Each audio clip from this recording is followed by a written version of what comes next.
जय जय श्री राधे। मेरे प्रिय दर्शकों, मैं दैवज्ञ दिनेश नारायण मिश्र उपस्थित हूं अपने YouTube चैनल ज्योतिषानंद पर। मैं आज दिनांक 13 अप्रैल सन 2025 दिन रविवार का है। चैत मास की पूर्णिमा प्रातः काल 5:30 बजे तक बनी हुई है।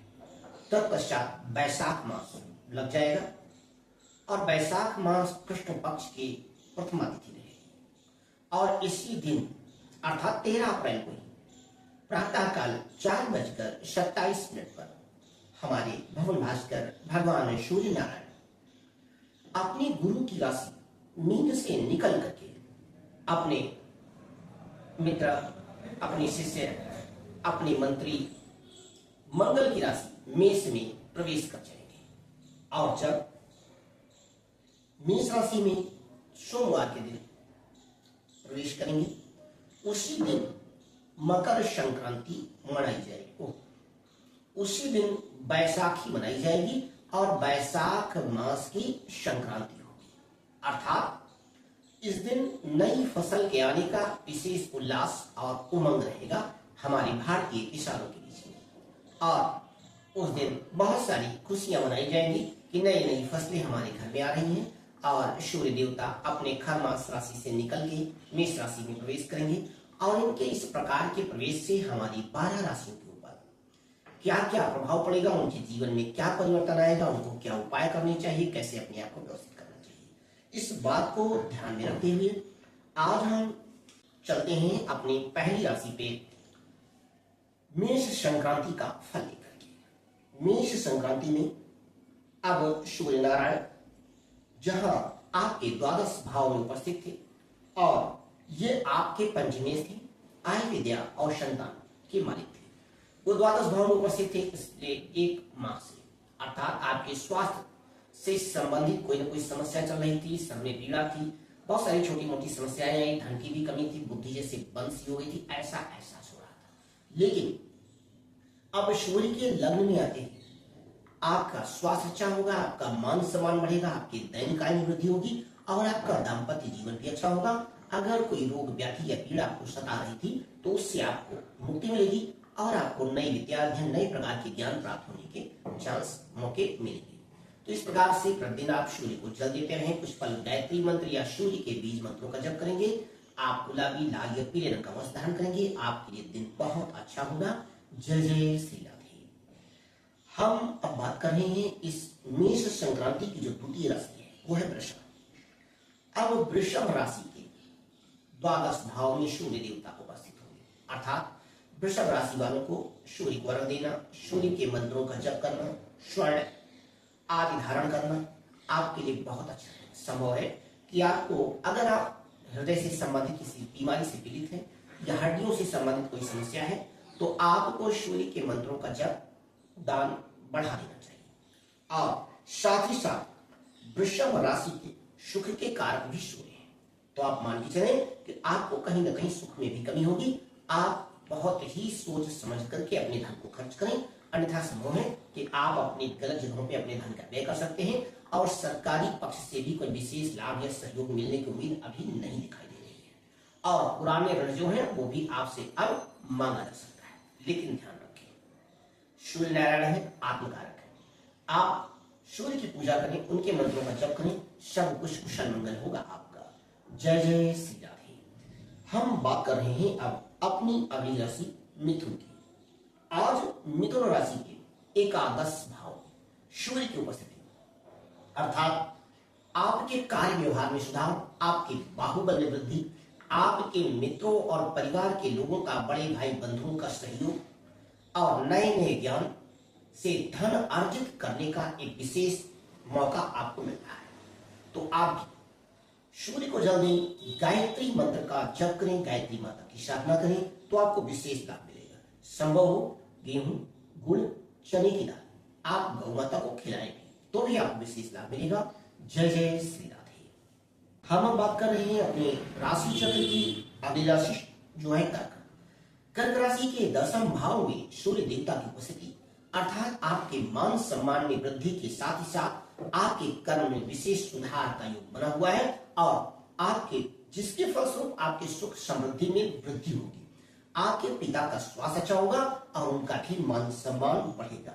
बस करना आपको इतना है कि आप सूर्य देवता को जल देते रहे और कुछ पल सूर्य के मंत्र का, बीज मंत्र का, वैदिक मंत्र हो या गायत्री का आप जब करेंगे, आपके पद प्रतिष्ठा में और आपके स्वास्थ्य में विशेष प्रकार के सुधार की संभावनाएं बनी हुई हैं।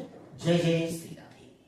हम अपने राशि चक्र की अगली राशि जिसके मालिक ही सूर्य देवता है उनकी बात कर रहे हैं। अब सूर्य देवता सिंह राशि वालों की अष्टम भाव से निकल करके अब आपके भाग्य भाव में उपस्थित हो गए हैं।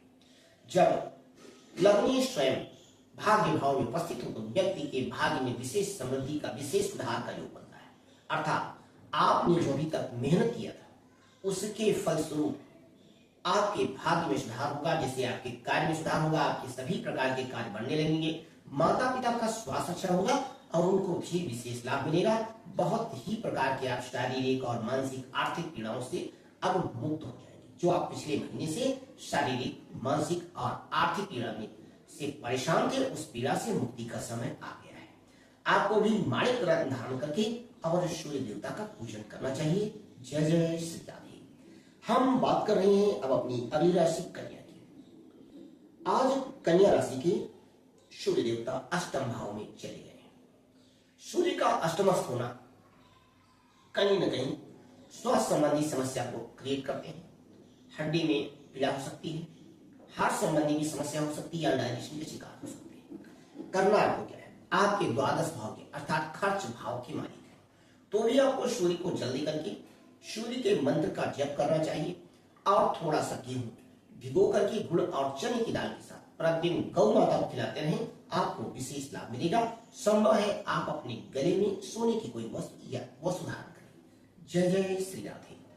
हम अब बात कर रहे हैं अपने राशि चक्र की अगली राशि तुला की। तुला राशि के सप्तम भाव में सूर्य आए हुए हैं जिनकी दृष्टि आपके ऊपर पड़ रही है। अर्थात आपके जीवन में एक नया प्रकाश आ रहा है, आपके शरीर में बल की वृद्धि हो रही है, आप रोग से मुक्ति हो रहे हैं, आपके मन में एक नई चेतना, नई प्रकाश का उदय हो रहा है। पिछले महीने से आप काफी ज्यादा परेशान थे, संघर्ष में थे। अब उन सभी संघर्षों के अंत का समय धीरे धीरे आ रहा है और मई के लास्ट तक आपके जीवन के समस्त प्रकार के संघर्ष और पीड़ाएं, दुख दूर हो जाएंगे। थोड़ा सा जो परिवार में कष्ट बना हुआ था, पत्नी से संबंधित जो पीड़ा थी, उनके स्वास्थ्य में सुधार होना अब दिखाई दे रहा है। लेकिन संभव है कि स्वास्थ्य सुधार होने के साथ ही साथ आप लोगों में थोड़ा बहुत मनमुटाव या कटुता उत्पन्न हो, तो आपको अपनी पत्नी से लड़ाई नहीं करनी है। उनके जो भी बात है सारांश से सुनते हुए भगवान सूर्य नारायण को जल दें, गौ माता को गुड़ का सेवन करें। ऐसा करने से आपके भाग्य में चार चांद लगेगा।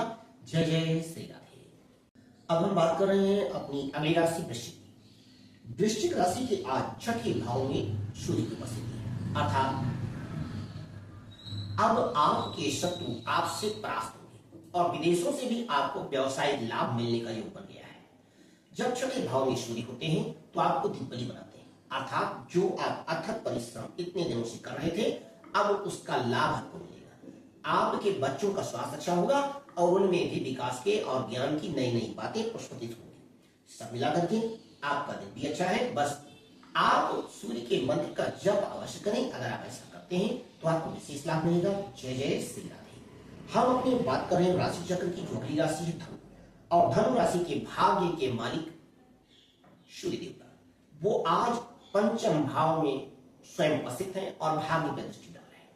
अर्थात एकाएक धनु राशि के भाग्य के उदय होने का समय चल रहा है। वो अपने ज्ञान और बुद्धि के बल पे अपने भाग्य को मजबूत करेंगे और भाग्य के बस उनके कई बिगड़े हुए कार्य अब बन जाएंगे, उनको विशेष लाभ मिलेगा। तो सभी धनु राशि वालों के लिए बहुत ही खुशखबरी है। इतना जरूर कहूंगा, अपने बच्चों के स्वास्थ्य का ध्यान रखें। माणिक रत्न आप धारण कर सकते हैं। सूर्य को जल दे करके कुछ पल सूर्य के मंत्रों का जप अवश्य करें पूरे महीने। जय जय श्री राधे। हम बात कर रहे हैं अपनी अगली राशि मकर की, और मकर राशि के चतुर्थ भाव में सूर्य की उपस्थिति है जिनकी दृष्टि दशम भाव में है। अर्थात आपका जो कर्म क्षेत्र था जबरदस्त सुधार पे आएगा। आपको मान सम्मान मिलेगा, प्रतिष्ठा मिलेगी, आपके सुख में वृद्धि होगी। लेकिन ध्यान रखें, कहीं ना कहीं माता का स्वास्थ्य खराब हो सकता है। उनके स्वास्थ्य से संबंधित अगर समस्या है तो उनकी चिकित्सा का विशेष ध्यान रखें। साथ ही तांबे की कलश में गेहूं भर के किसी ब्राह्मण को दान करने से या गौ माता को गुड़ के साथ खिलाने से आपको विशेष लाभ और धन पद प्रतिष्ठा मिलेंगे, आपके कार्य बनेंगे। जय जय श्री राधे। हम बात कर रहे हैं अपनी अगली राशि मकर की। आज मकर राशि के तृतीय भाव में सूर्य की उपस्थिति है, जिनकी दृष्टि भाग्य में है, अर्थात आपके हित मित्र, भाई बंधु और आप स्वयं अथक परिश्रम और मेहनत करके अपने भाग्य कई गुने की वृद्धि कर रहे हैं। तो आपके भाग्य में वृद्धि का समय चल रहा है, आपके किए हुए कर्म सफल हो रहे हैं। आप भी आगे बढ़ते जाएं, मेहनत करें, आपको भी विशेष लाभ मिलेगा। हाँ, एक चीज कहूंगा कि आप अपने भाई बंधु और मित्रों पे अति विश्वास न करें या उनके उत्साहवर्धन में आप कहीं स्वाभिमान को अभिमान में न बदलें। अपनी वाणी में सौम्यता बनाए रखें, सफलता का प्रतिशत बढ़ता ही जाएगा। जय जय श्री राधे। हम बात कर रहे हैं अपनी राशि चक्र की अगली राशि और वो अंतिम राशि है 12वीं राशि मीन की। आज मीन राशि के द्वितीय भाव में सूर्य देवता उपस्थित है, तो आपको विशेष ध्यान रखना है कि अपनी वाणी में सौम्यता और मिठास बना के रखें। साथ ही साथ आपके घर परिवार में के लोगों से किसी भी प्रकार का कोई वैमनस्यता न पाले, उनको कटु वचन न कहें। अगर आपके सिर में पीड़ा उत्पन्न हो रही है या आंखों से संबंधित कोई समस्या आ रही है, यद्यपि सब कुछ ठीक है, सूर्य देवता आपके धन की वृद्धि कर रहे हैं, आपके परिवार में भी मान सम्मान बढ़ा रहे हैं, प्रतिष्ठा बढ़ा रहे हैं, बहुत प्रकार से आपका सहयोग कर रहे हैं। लेकिन अगर सर में पीड़ा होती है, आंखों में दर्द होता है, तो आपको गेहूं अपने सिरहाने सोते समय भिगो करके सुबह गुड़ के साथ गौ माता को खिलाते रहे। अगर ऐसा करेंगे तो आपके धन में वृद्धि होगी, आपके मान सम्मान और प्रतिष्ठा वृद्धि होगी और परिवार में विशेष प्रकार की खुशियां मिलेंगी। तो मैं अपने सभी 12 राशि के जातकों का सूर्य का गोचर जो मेष राशि में हो रहा है, जिसे हम बैसाख मास का पहला दिन कहते हैं और बैसाखी के दिन ही होता है, इस गोचर के दिन ही महापर्व बैसाखी का मनाया जाता है। और उसमें लोग पूर्वांचल के लोग ज्यादातर सत्तू, आटा, जौ को भून करके, गेहूं को भून करके, चने को भून करके, उसे पीस करके और एक सुंदर सा खाद्य पदार्थ सत्तू का निर्माण करते हैं। उस सत्तू का भैरव को, बजरंगबली को अर्पित करने के बाद अगर आप सेवन करते हैं तो आपके स्वास्थ्य के लिए इस गर्मी में वह आपके लिए बहुत लाभदायक होता है। हृदय के लिए अच्छा है, डायबिटीज वाले लोगों के लिए अच्छा है और मन में शांति प्रदान करता है। तो आप इस विशेष पथ्य को आज ही से लेना शुरू कर दें। सूर्य नारायण आपके ऊपर अपनी कृपा बनाए रखें। ऐसे बहुत सारे शुभ मंगल आशीष कामना के साथ मैं अपने सभी दर्शकों से अगले वीडियो तक के लिए ले रहा हूं विदाई। अगले वीडियो पर मैं पुनः उपस्थित होऊंगा, लेकिन उससे पहले आप हमारे वीडियो को देख रहे हैं तो आप हमारे चैनल को लाइक करें, सब्सक्राइब करें और बेल आइकन की घंटी पुश करके आप अपने आप को चेतना से युक्त रखें, जिससे हमारा कोई नया वीडियो आपके पास जाए तो अवलंब उपस्थित हो। हाँ, अगर आपको किसी ज्योतिषीय सलाह की जरूरत है तो आप हमारे स्क्रीन पे दिखाई देने वाले नंबरों पे आप हमसे बात करके अपने जीवन की, अपनी समस्या का समाधान प्राप्त कर सकते हैं। पुनः मैं अपने सभी दर्शकों को मेष संक्रांति की भगवान सूर्य नारायण से बहुत सारे शुभ मंगल आशीष की कामना करते हुए अपनी वाणी को दे रहा हूं। जय जय।